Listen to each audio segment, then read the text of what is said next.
2007 সালে বলিউডে সদ্য পা রেখেছেন এক লম্বা ছিপছিপে কন্নড় কন্যা দীপিকা পাড়ুকোন, আর তাকে স্বাগত জানাতে প্রস্তুত ছিল এক বলিউড রাজপুত্র রণবীর কাপুর।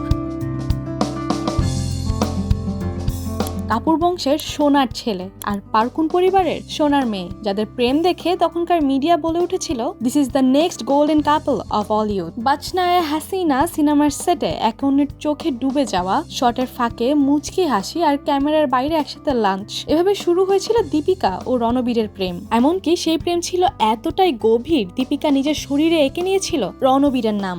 ঘাড়ে আরকে ট্যাটু, এই ট্যাটু হয়ে উঠেছিল বলিউডের লাভ সিম্বল অফ দ্য ডিকেড। কিন্তু সম্পর্কটা যত দ্রুত এগিয়েছিল তত দ্রুতই ছিন্ন হয়েছিল সেই সুতোর টান। সেই সময় বলিউডের অলিগলি গুঞ্জনে মুখর। রণবীর নাকি ছিলেন ফ্লার্ট, ক্যাসানোভা সম্পর্কের খেলোয়াড়। দীপিকার অভিযোগ ছিল বিশ্বাসভঙ্গের, বলেছিল রণবীর তাকে ঠকিয়েছেন। তখন প্রেম শেষ, কিন্তু রাগ, ক্ষোভ আর দুঃখ ঠিকই রয়ে গেছে। দীপিকা হাজির হন করণ জোহরের high voltage show coffee with করণে। পাশে ছিলেন সোনাম কাপুর, আর সেখানে রণবীরকে নিয়ে বিরূপ মন্তব্য করেন দীপিকা। সোনামও কম যান না, তিনিও যোগ দেন সেই তীর্যক তীরে। তবে ছেলে রণবীরকে একা ফেলে রাখেননি মা নিতু সিং। এক সাক্ষাৎকারে তিনি বলেন, আমার ছেলের প্রেমিকা বলতে একজনই ছিল, দীপিকা, কিন্তু সেই সম্পর্ক ছিল অসম। আমার ছেলে নিজের মতো করে বাঁচতে পারছিল না, এটা ভাঙারি ছিল। এই মন্তব্যে যেন স্পষ্ট বোঝা গেল কাপুর পরিবার কখনোই দীপিকাকে পুরোপুরি আপন করে নিতে পারেনি।